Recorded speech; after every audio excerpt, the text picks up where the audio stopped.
Work-life balance. Do you ever feel overwhelmed by work? Do you feel upset that you're not attending to your family as well as you should, and that your loved ones are being put aside to make room for work? In this video, we are going to discuss work-life balance informed by a sex and gender-based analysis. We are going to address some issues regarding work-life balance in the Canadian context, and we will also explore a few effective practices to help along the way. We also note that the COVID-19 pandemic has shifted the balance for some workers, and this is discussed in another video in this channel. What do we mean by work-life balance?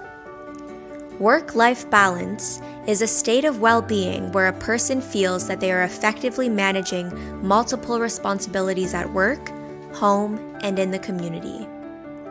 Two main factors related to achieving work-life balance are time and pressure. Lack of time and scheduling conflicts, and the pressures of multiple roles, such as being a worker, a caregiver, and a parent, can lead to a person feeling overwhelmed or overloaded. According to a Public Health Agency of Canada study, 58% of employees report high levels of role overload.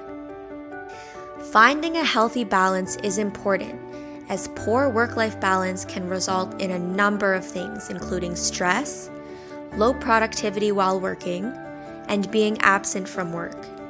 Employees' work satisfaction, initiative, motivation, and morale are all likely to be improved where effective work-life balance practices and programs are implemented.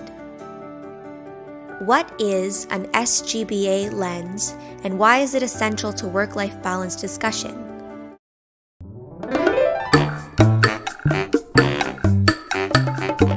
This video is about workplace mental health, sex and gender-based analysis, and work-life balance.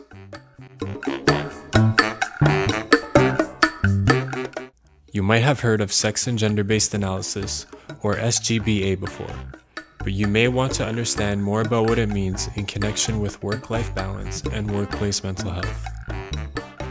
Sex and gender-based analysis, or SGBA for short, is a tool or way of thinking about things that helps us to examine sex-based and gender-based differences and similarities, and the consequences for the people involved, some of which are harmful or unjust. It's kind of like a pair of glasses that lets us see things which often go unseen. SGBA allows us to understand that neither sex, which focuses on biology, nor gender, which focuses on the social and cultural, are independent of each other. They are closely intertwined. Sex and gender and other aspects of identity, such as race, ability, cultural identity, and age, also intersect with each other. Intersectionality is a prism for seeing the way in which various forms of inequality often operate together and exacerbate each other. Systems of privilege and oppression act on individuals represented by their identity to produce advantage or privilege, or disadvantage, such as racism and sexism. Mental health and the workplace are both heavily shaped and influenced by sex and gender, as well as by other aspects of identity and intersectionality. Applying SGBA to examine mental health in the workplace is essential for both employees and organizations to support employees' mental health.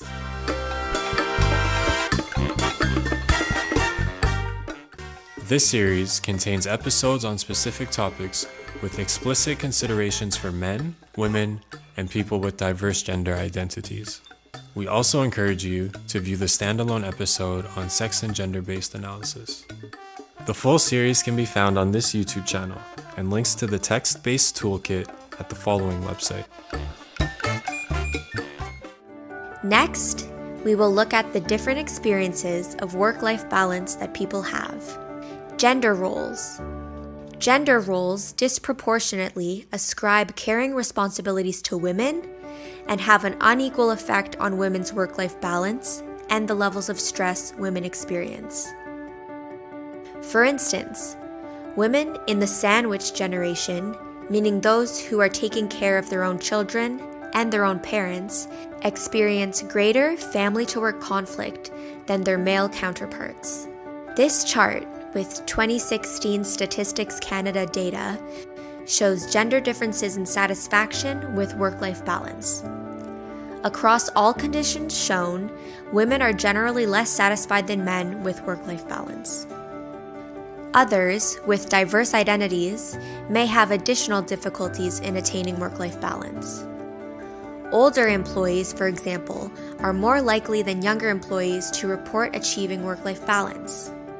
However, lack of work-life balance is more likely to lead older women to reduce their working hours or retire earlier than older men.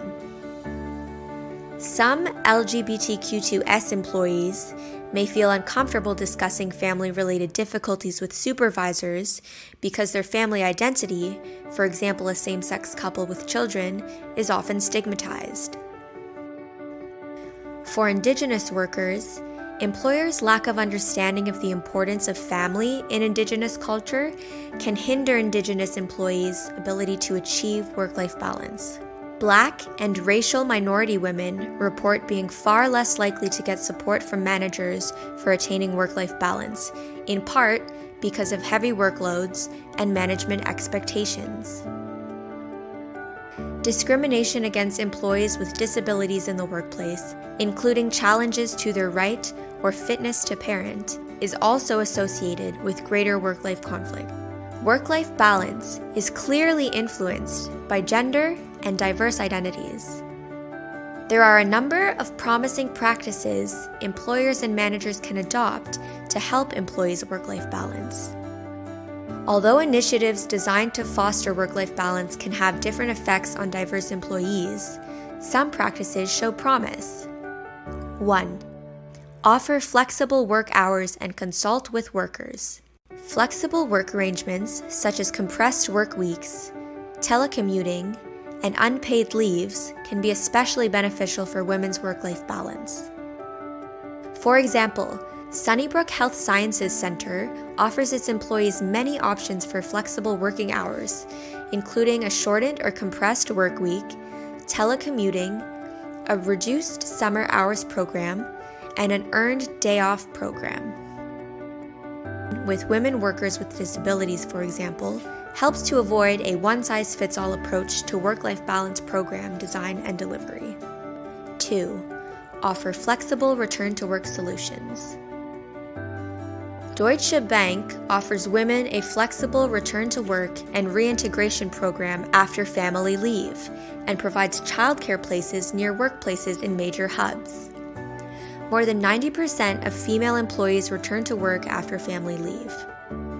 Deloitte's maternity transition coaching program relies on a team of coaches that aids expectant and new mothers and fathers transition away from and back into work. 3. Foster sharing of caring through uptake of leaves. When fathers take parental leave, there is better, more equal sharing of care responsibilities in couple families. But in Canada, less than half of fathers report taking leave. In 2019, the federal government made changes to parental and maternity leave rules, including an additional 5 weeks of paid leave on top of the original 35, as long as parents share leave and benefits. This creates an incentive for fathers or second parents to take the leave and care for their children. 4. Assist the sandwich generation. In Canada, there are some supports at the federal and provincial levels to assist employees to care for elderly parents without having to lose their job, such as compassionate care benefits. Given women's greater involvement in elder care, these benefits may be especially important for women. Caregivers who have dependents with physical or mental impairments may be eligible for the Canada Caregiver Credit. Next, let's take a look at one person's experience with work-life balance. Hi, my name is Samir. I work in a small department at Health Canada as a policy analyst. I have a good job, but there are a lot of pressures on all of us in this department. we frequently get asked to deal with some quite complex issues that require a lot of problem solving and analysis in a very tight time frame. That's what it's like in a policy environment, but this type of rapid response work creates a lot of stress. On the home side, I am married to my incredible wife Anya, and we have 3 kids who are in elementary school and secondary school. They're all bright kids and very involved in school activities and competitive sports. Just over 2 years ago, my elderly parents migrated from India. They don't live with us, but close by. My parents have some disabilities, they don't drive, and I have to help organize public transportation for them for different things like medical appointments. The system is so frustrating though. It sometimes means being on the phone for hours, but they have changed the system recently to online, so maybe that will help. Sometimes I have to drive my parents to appointments, which really eats into my workday. I am concerned about putting my hours in at work, but I've also got my family to look after. There are just not enough hours in a day to do everything. This has been going on for a long time now, and I am feeling more and more exhausted, like I can't do this anymore. Even though I am exhausted, I cannot sleep well. I didn't want to tell anyone this, but I have also seen a doctor and she has prescribed me an anti-anxiety medication, although I don't really want to take it. She also suggested that I speak with someone at work to see if there are any ways to manage better. So here I am, plucking up my courage to talk with my manager.